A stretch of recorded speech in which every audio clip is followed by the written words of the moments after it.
আচ্ছা, এখন এখানে খেয়াল করো, আমি যদি সেম সমীকরণটা আবার এখানে লিখি, 1/3 এম, ধরো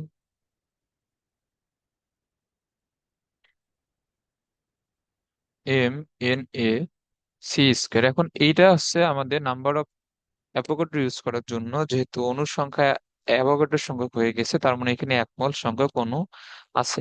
ওকে, এখন আমি যদি এটাকে এইভাবে লিখি, নাম্বার অফ অ্যাভোগাড্রো। আচ্ছা, এখন একটা জিনিস খেয়াল করো, হাফ এম সি স্কোয়ার। এখন আমি এখানে একটা হাফ দ্বারা নিয়ে আসছি, তো আমি এখানে 2 দ্বারা গুণ করে দিলাম। ওকে, এখন এখানে হাফ এম সি স্কোয়ার দ্বারা এখানে কি বোঝায়?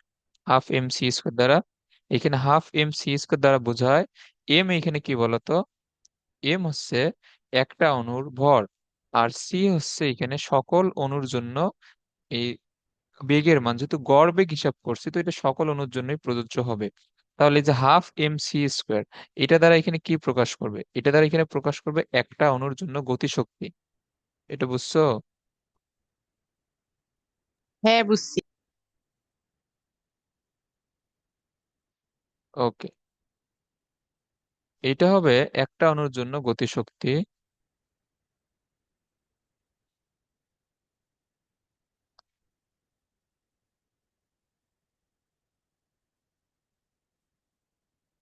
আচ্ছা, তাহলে এখন এখানে গুণ করো,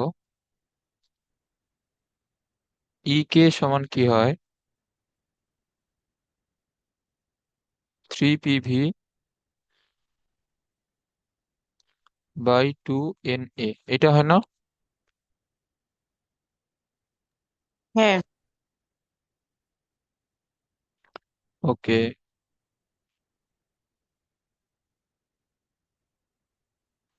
এখন পিভি মানে কি?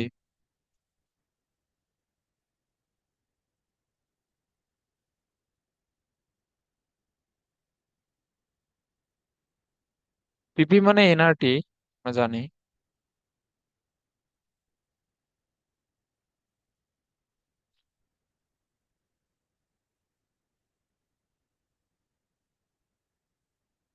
পিভি মানে হচ্ছে এনআরটি, বাট আমাদের এখানে কয় মোলের জন্য এখানে হিসাব হইতেছে? 1 মোলের এক। জন্য না? হুম। ওকে, আচ্ছা, তাহলে আমি যদি পিভি জায়গায় আরটি লিখি,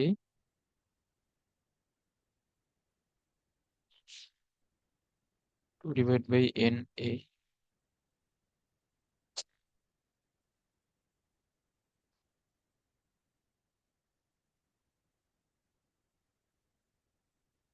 আচ্ছা,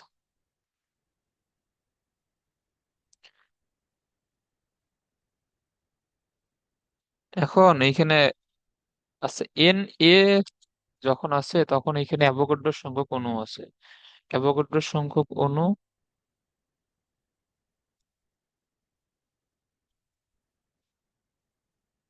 তাহলে অ্যাভোগাড্রোর সংখ্যক অণু যদি থাকে 1 মোলের জন্য এত। আচ্ছা, এটা হলো তোমার একটি অণুর জন্য গতিশক্তি, এই সূত্রটা।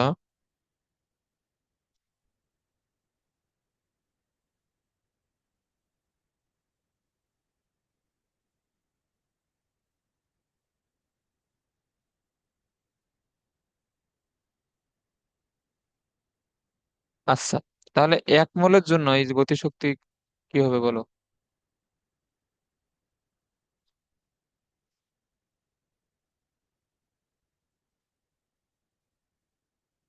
এক মোলের জন্য এখানে কি হবে?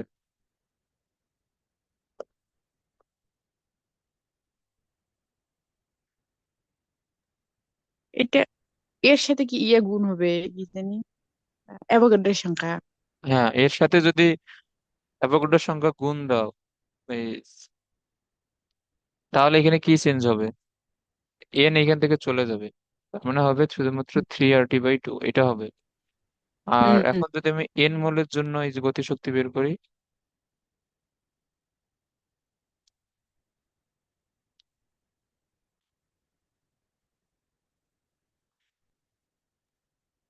তাহলে তো 3 R T/2 × N। জাস্ট এখানে যত মোলের জন্য বের করবো অত মোল জাস্ট এখানে গুণ হবে, অন্য কিছু না। তো এই তিনটে সূত্রই মনে রাখতে হবে। একটার জন্য হচ্ছে 3 RT/2 N A, আর এক মোলের জন্য শুধুমাত্র 3 RT/2, আর এন মোলের জন্য হলে তাহলে জাস্ট এনটা গুণ করে দিবা। ওকে, এখন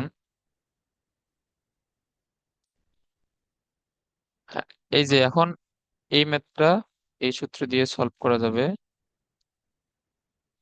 এখন দেখো, এখন এটা কি হবে, একটি অণুর জন্য বের করতে বলছে, তো একটি অণুর জন্য সূত্রটা কি হবে? 3 RT/2 N A।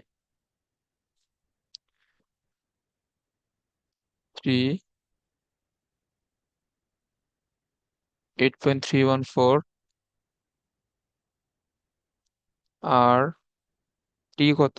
টি হচ্ছে 300 কেলভিন, 2 N এর মান তো জানোই।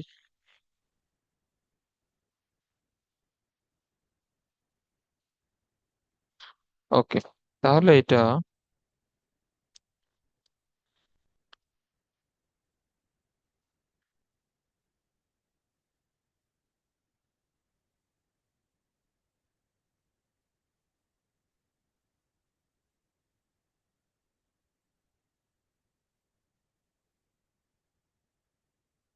এত জুল। এটা বুঝছো? এটা তো জাস্ট ডিরেক্ট সূত্র। ওকে, এখন 22 গ্রাম কার্বন ডাই অক্সাইডের গতিশক্তি এত তাপমাত্রায় হিসাব করো।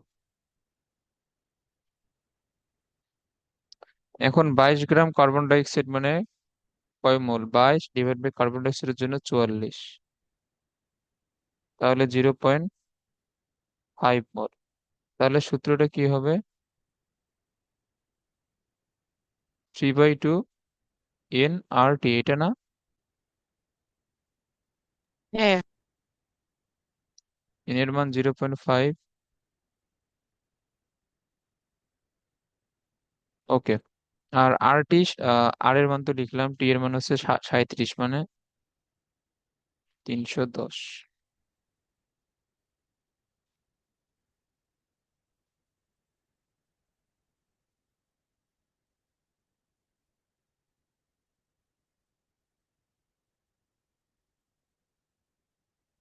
0.005 জুল। ওকে,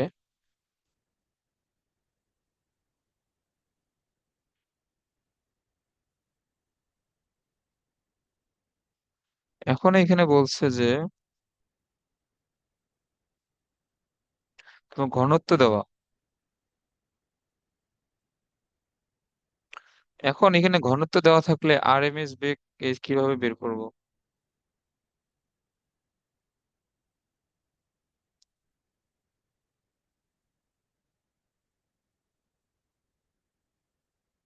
RMS বেগের সূত্র কি ছিল? C =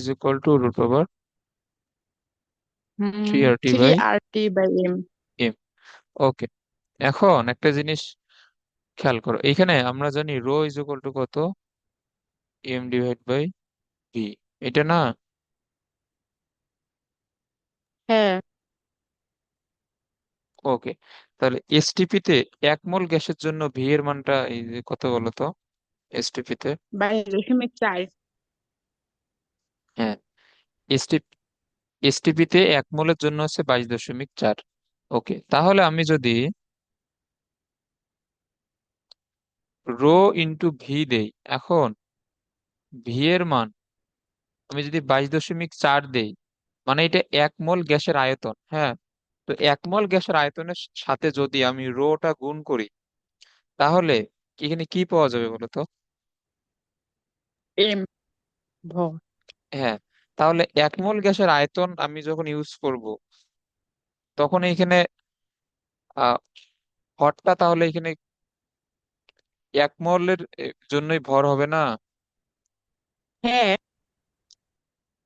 ওকে, এখন যদি ভরটা যদি 1 মোলের জন্য হয়, তাহলে 1 মোল গ্যাসের ভর মানে কি?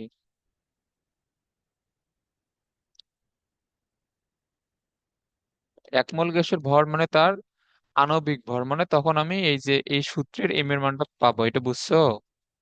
হ্যাঁ, বুঝছি। ওকে, তাহলে এটা গুণ করো।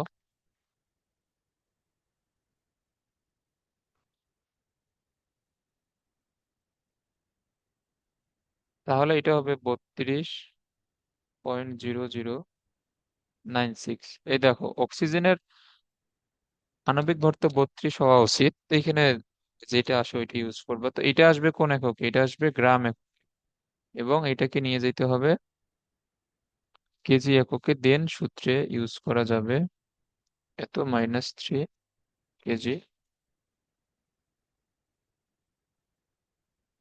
ওকে, তাহলে এখন এর ভরটা 3।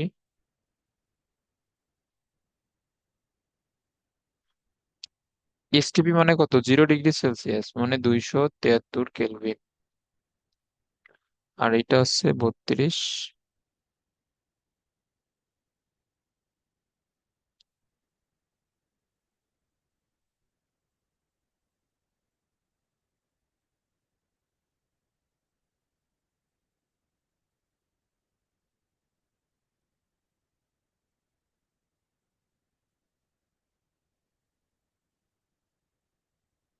তাহলে এটা হবে 461.22 মিটার পার সেকেন্ড।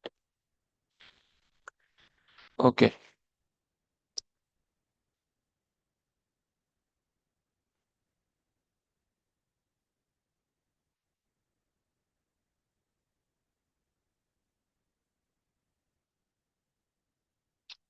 আচ্ছা, এরপরে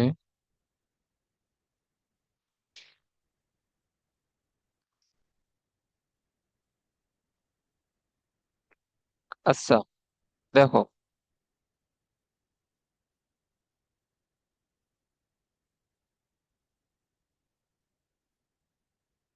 আমি আরটি এর জায়গায় পিভি লিখতে পারি অবশ্যই। আরটি এর জায়গায় পিভি লেখা যায় না? কারণ হ্যাঁ। PV is equal to nRT, but এনটা এখানে আপাতত এক ধরে এখানে সকল সূত্রের ক্ষেত্রে নিয়ে আসা হয়। তো আমি আরটি এর জায়গায় পিভি লিখতে পারি। তো এখন একটা জিনিস খেয়াল করে, যে ভি ডিভাইড বাই এম,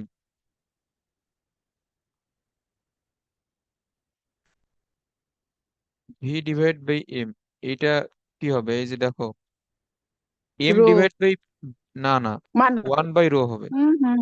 হুম, 1/ρ। আচ্ছা, তাহলে আমি এই জায়গায় 1/, যেহেতু মানে কেমিস্ট্রিতে রো কে ডি দ্বারা লেখা হয়, তাহলে এটা 1/d লিখতে পারি। তাহলে 3p, R V by M এর জায়গায় আমি যদি 1/d লিখি, তাহলে সূত্রটা কেমন হয়? 3p/d হয় না? হুম, ওকে, এখন এই সূত্র ইউজ করো, তুমি এই ম্যাথ গুলো করতে পারবা। তাহলে দেখো, সি ইজ ইকুয়াল টু কি হবে? 3p/d। 3 × p এর মান কত? পি এর মান হচ্ছে 5 atm। বাট এইগুলা অবশ্যই এই সূত্রে সবগুলাই ইসাই এককে লিখতে হবে। তো এটিএম থেকে ইসাই একক অর্থাৎ প্যাসকেলে নিয়ে যাওয়ার জন্য 101 325 দ্বারা গুণ। আর ডি হচ্ছে এত গ্রাম পার লিটার, তো এটাকে গ্রাম পার লিটারও রাখা যাবে না। এই ঘনত্বের ইসাই একক হচ্ছে কেজি পার মিটার কিউব। আর তোমার যদি মনে থাকে, তাহলে আমরা এই চ্যাপ্টারে শিখছিলাম যে 1 গ্রাম পার লিটার সমান 1 কেজি পার মিটার কিউব, দুইটাই কিন্তু সেম। তাহলে এটা হুম, 2 গ্রাম পার লিটার সমান 2 কেজি পার মিটার কিউবই হবে।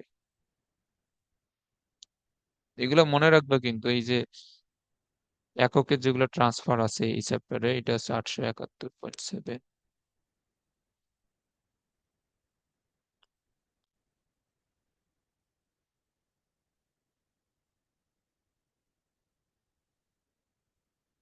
এটা কত? Metre per second. তাহলে তুমি এখানে দুইটা সূত্র ইউজ করতে পারো।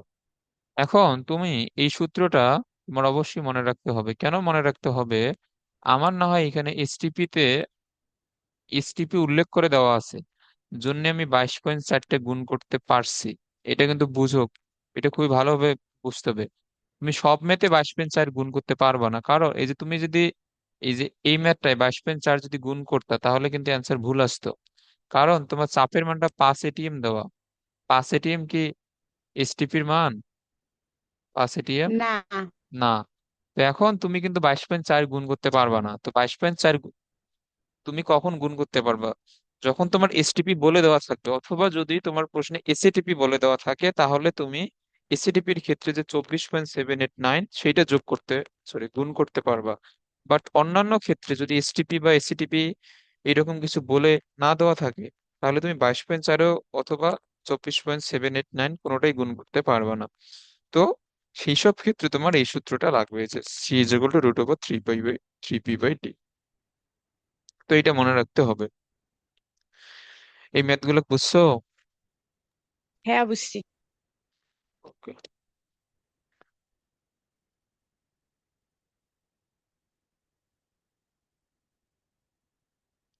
এরপরে বলছে 2 ATM চাপে 2 লিটার কার্বন ডাই অক্সাইড গ্যাসের আরএমএস বেগ কত? ওকে, এখন দেখো, আমি তো জানি সি ইজ ইকুয়াল টু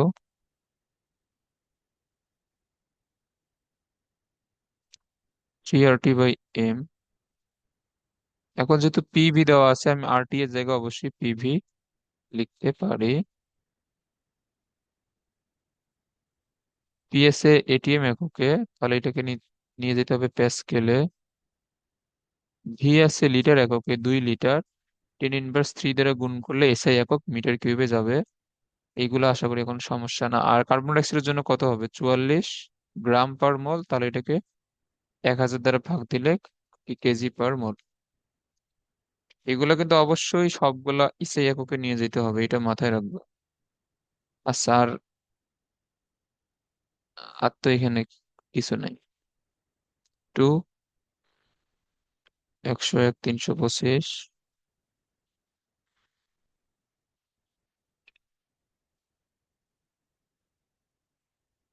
এটা হয় কত? 166.235, এত মিটার পার সেকেন্ড। এখন তোমার প্রশ্নে যেভাবে থাকবে তুমি ওইভাবে চেঞ্জ করে নিবা মানগুলা, কোনো সমস্যা নাই। তোমার যদি পি এবং ডি লাগে, অর্থাৎ ডেনসিটি লাগে, তাহলে তুমি ওই সূত্র লিখবা। তোমার যদি পিভি দেয়া থাকে, তুমি এই সূত্র লিখবা।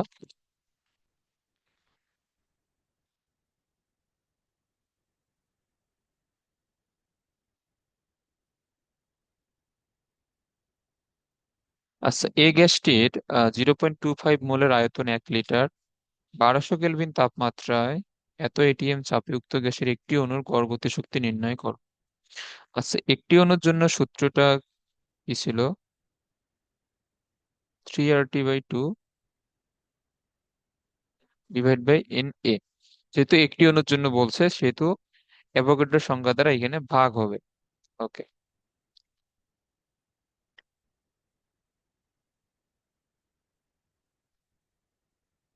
আচ্ছা, এখন এইখানে কি বলছে? 1200 কেলভিন তাপমাত্রায় এত এটিএম চাপে উক্ত গ্যাসের একটি অণুর গড় গতি শক্তি নির্ণয় করো। তো এইখানে তোমার টি এর মান দেয়া আছে, ভি এর মান দেয়া আছে, সবকিছুই এখানে দেয়া আছে। এখন তো আমাদের এইখানে তোমার আয়তনও লাগতেছে না, মোল সংখ্যাও লাগতেছে না, যেহেতু একটি অণুর ক্ষেত্রে এটা বলছে। তো আমরা এখানে ডিরেক্ট সূত্র দিয়ে এটা বের করে ফেলতে পারবো। টি হবে কত? 1200 কেলভিন, প্রশ্নেই বলে দিছে 2।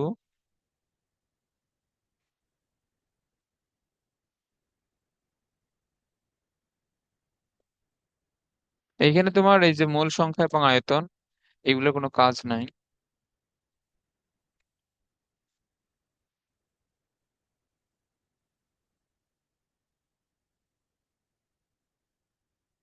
তাহলে এটা হবে 2.48,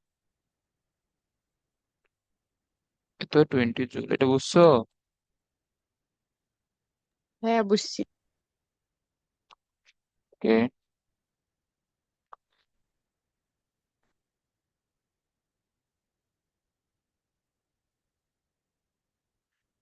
+28°C তাপমাত্রায় চুনাপাথরের তাপীয় বিয়োজনে প্রাপ্ত 5.5 গ্রাম কার্বন ডাই অক্সাইড গ্যাসের মোট গতিশক্তি নির্ণয় করো। আচ্ছা, চুনাপাথর মানে হচ্ছে ক্যালসিয়াম কার্বনেট।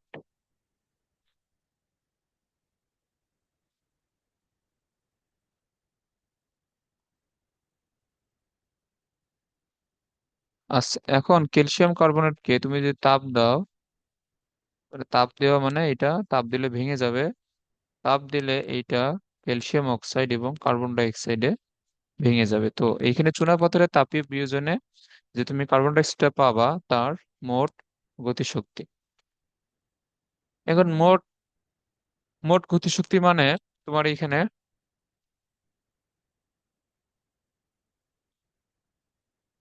এখন মোল সংখ্যাটা বের করতে হবে। 5.5 গ্রাম কার্বন ডাই অক্সাইড, তাহলে 5.5 গ্রাম মানে এর মোল সংখ্যা হবে কত?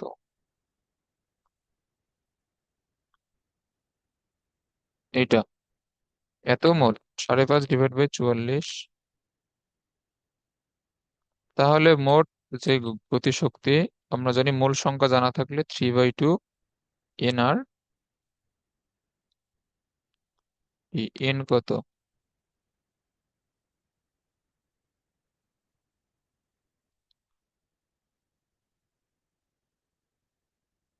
আর টি এর মান 300 কেলভিন।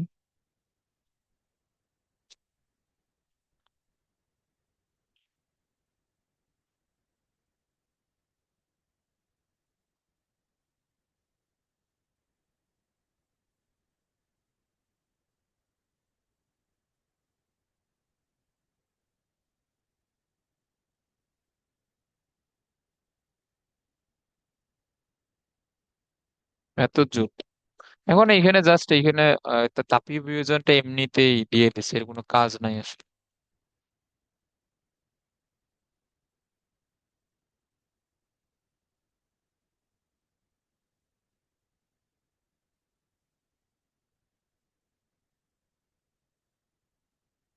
আর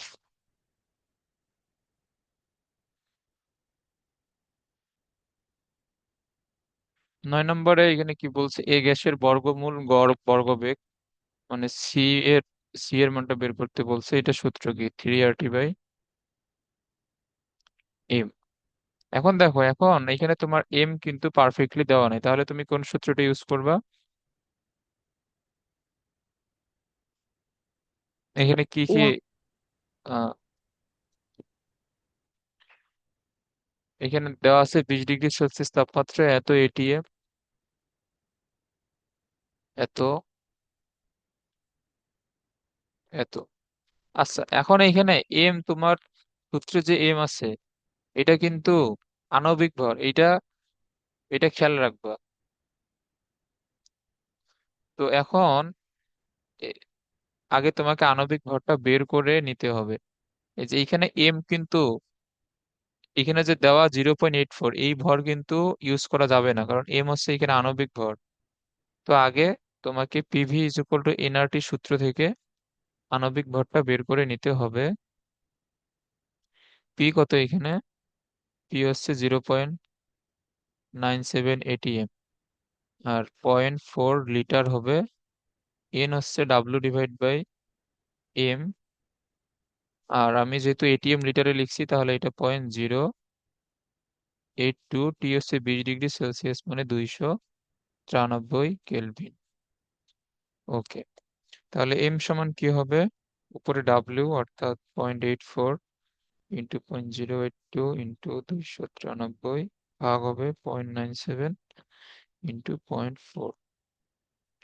তাহলে এখানে এম এর মান আসবে 52.015। এত, এটা কোন এককে আসবে? গ্রাম পার মোল এককে। তো এখন তুমি এটা এখানে ইউজ করো।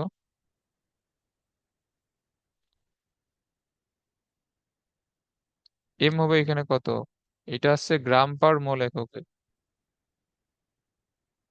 তাহলে এটা যাবে 10^3 দ্বারা গুণ, অর্থাৎ 2 কেজি এককে।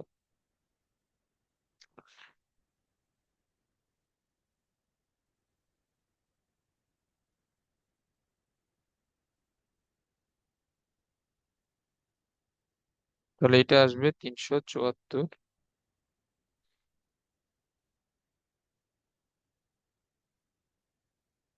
এত মিটার পার সেকেন্ড। এবারটা বুঝছো?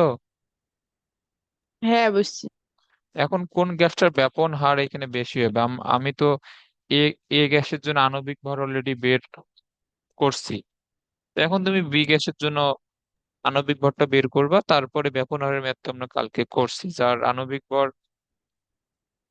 যার কম হবে তার ব্যাপন হার বেশি হবে, এগুলো তো জানেই।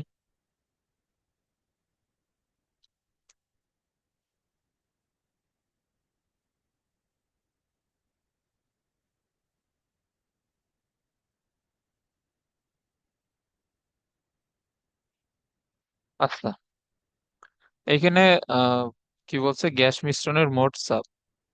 এ এবং বি দুইটা গ্যাস, তাদের টেম্পারেচার সেম, চাপ দেওয়া আছে,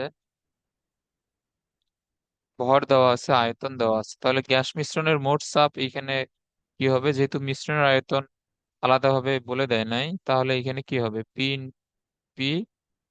ইন্টু ভি 1 প্লাস ভি 2 সমান কি হবে? P 1 V 1 P 2 V 2। P হচ্ছে মোট চাপ, আর আয়তন দেওয়া মিলিলিটারে, তাহলে একটা হবে 0.4 লিটার আর একটা হবে 0.25 লিটার। পি 1 হচ্ছে 770 মিলিমিটার মার্কারি। ওকে, আমি যদি এটাকে 740 ডিভাইড বাই 760 দিলে আসবে এটিএম এ, আর 0.4 লিটার। আর এটা আছে কিলো প্যাসকেলে। তো এখন আমি যদি কিলো প্যাসকেল থেকে এটিএম এ নিয়ে যাই, তাহলে 101.325 দ্বারা ভাগ করতে হবে। এগুলো মনে আছে না? হ্যাঁ, কারণ 101.325 এটা হচ্ছে তোমার এই যে কিলো প্যাসকেল এককের মান। তুমি যদি এটা দ্বারা ভাগ করো, তাহলে এটা চলে যাবে এটিএম এ। ইন্টু ভি 2 কত? 250 লিটার, মানে 0.25 লিটার। তাহলে এখন এখান থেকে পি এর মানটা বের করো।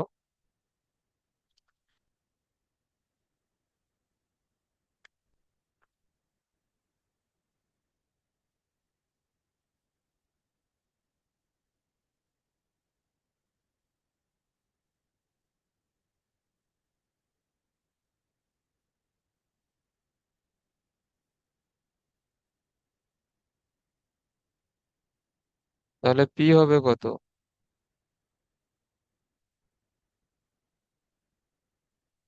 0.959 এটিএম। এগুলো তো আগের ম্যাথ, এগুলো আমরা পড়ছি। এখন দেখো বি নাম্বারে বলছে ব্যাপন হারের এখানে তুলনা করতে বলছে। তো তুমি যদি ব্যাপন হারের এই তুলনা করতে চাও, তাহলে তোমাকে এর জন্য এম এর মানটা বের করে নেওয়া লাগবে, এর জন্য এম এর মানটা বের করে নেওয়া লাগবে। এখন তোমার এখানে টি দেওয়া আছে, পি দেওয়া আছে, ডাব্লিউ দেওয়া আছে, ভি দেওয়া আছে, সবকিছু দেওয়া আছে। তুমি এখান থেকে এম এর মানগুলো বের করতে তো পারবা। এটা এম এ, এটা এম বি। তাহলে ব্যাপন হারের এটা কি হবে? √Over M B by M A, এটা হবে না? হ্যাঁ, ওকে, এরপরে তুমি এটার এম বি বাই এম এর মানটা বের করে যে মানটা আসবে, এটা কি হবে? ওই মান ইন্টু আর বি, অর্থাৎ এ গ্যাসের ব্যাপন হার বি গ্যাসের ব্যাপন হারের এত গুণ। এটা কি পারবা? হ্যাঁ। ওটা তো খুবই সহজ।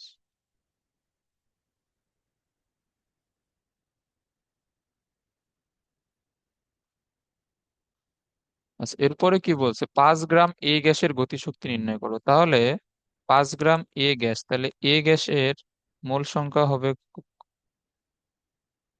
এখানে কত? 5।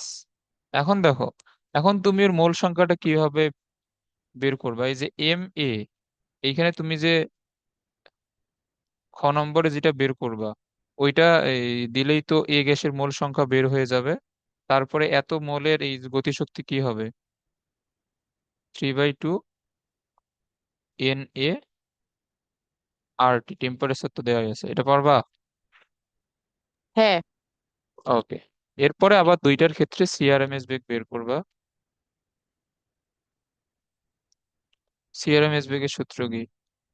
3 RT/m। তো একবার হবে MA, CA গ্যাসের জন্য,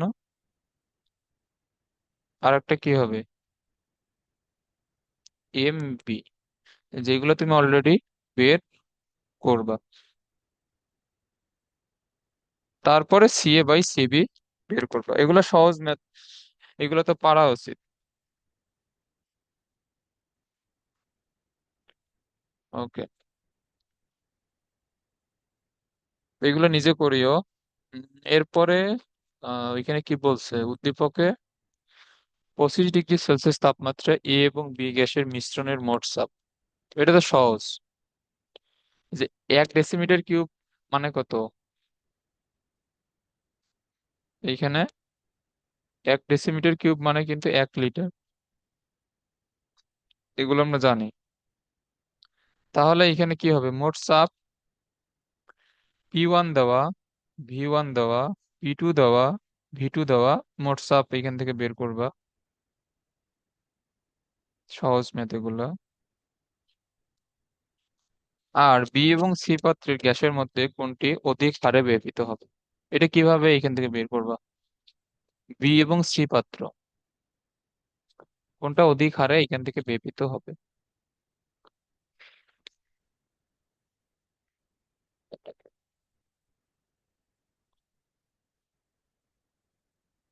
এখন দেখো, এখন তুমি কিন্তু সি পাত্র থেকে আণবিক ভর বের করা যাবে না কিন্তু। তুমি কিন্তু এখান থেকে আণবিক ভর কি বের করা যাবে? আমরা জানি Pm = DRT। Pm, পি দেওয়া আছে, ডি দেওয়া আছে, টি দেওয়া আছে, হ্যাঁ এখান থেকে যাবে তো, আচ্ছা সরি, এখান থেকে যাবে। এখন তুমি এখান থেকে দুই ক্ষেত্রে তুমি যদি আণবিক ভরটা বের করো, এই যে এই ক্ষেত্রে এম এর মান বের করো, আর এই ক্ষেত্রে চাপ, তাপমাত্রা, WP সবই তো দেওয়া, এবং এইখান থেকে আণবিক ভরটা বের করবা। বের করে কোনটা অধিক হারে ব্যাপিত হবে, এটা পারবা? হ্যাঁ। আচ্ছা, এটা কিন্তু আরো একভাবে করা যাবে। আরো একভাবে বলতে, ধরো ব্যাপন হার, ব্যাপন হার মানে কে কত দ্রুত ছড়িয়ে পড়তে পারে। এখন যার বেগ বেশি হবে সে তো তত দ্রুত ছড়াবে না। হ্যাঁ। তো যার সিআরএমএস বেগ যার বেশি হবে, তারও কিন্তু ব্যাপন হারও কিন্তু বেশি হবে। এটা নর্মাল সেন্স থেকে বোঝা যায়, কারণ যার বেগ বেশি হবে সে কিন্তু তত দ্রুত ছড়াবে। তুমি এটা সিআরএমএস বেগ দিয়েও তুলনা করতে পারো। তো দুইটার ক্ষেত্রে সিআরএমএস বেগটা বের করবা। তো যার জন্য বেগ যে বেশি হবে সে তত দ্রুত ছড়াবে। এগুলো হোমওয়ার্ক করিও। আর আজকে এখানে থাক, বুঝছো? কারণ আজকে তো এমনিতেই ইয়ে হয়ে গেল। আর তুমি এগুলো হোমওয়ার্ক এই যে করিও। আর সরলরেখার কিন্তু আমি আরো একটা এক্সাম নিব, আর তোমার সরলরেখার খাতাটা চেক করা হয় নাই, তারপরে দেখলাম যে সব সিকিউ মানে সিরিয়ালি নাই। তো আমি তোমাকে একটা একটা করে দিতে বলছিলাম যাতে সবগুলো সিরিয়ালি থাকে। তারপরও আমি তো একটা একটা করে দিচ্ছি। আচ্ছা দাঁড়াও, আমি একটু আবার একটু চেক করে দেখি একটা একটা করে।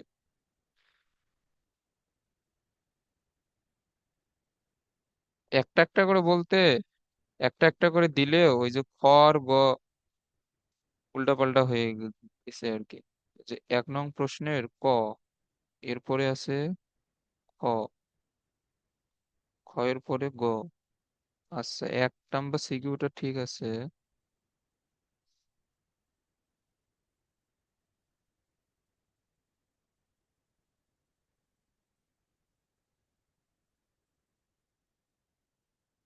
এই যে 2 নাম্বার সিকিউ ক আছে, তারপর খ আছে, তারপরে গ আছে। আচ্ছা, এরপরে আমি এখন এগুলা চেক করে দেখবো, আর যদি সিরিয়ালি না থাকে এখন তোমাকে বলবো। আর সরলরেখার আরো একটা এক্সাম নিব। আর কালকে অফ থাকবে। তুমি মানে ফিজিক্সে যে কোনো একটা চ্যাপ্টারের প্রিপারেশন নিও, 7 অথবা 8 প্রিপারেশন নিয়ে আমাকে বলবা, আমি ফিজিক্সেরও একটা এক্সাম নিব। অনেক এক্সাম বাকি আছে, তো এরপরে আরো চ্যাপ্টার তো পড়তেছি, না হলে এগুলো জমে যাবে অনেক কিছুই। তো আজকে এইখানে থাক, তুমি আগের সব পড়া রিভিশন দাও আপাতত। আচ্ছা। আচ্ছা, ঠিক আছে।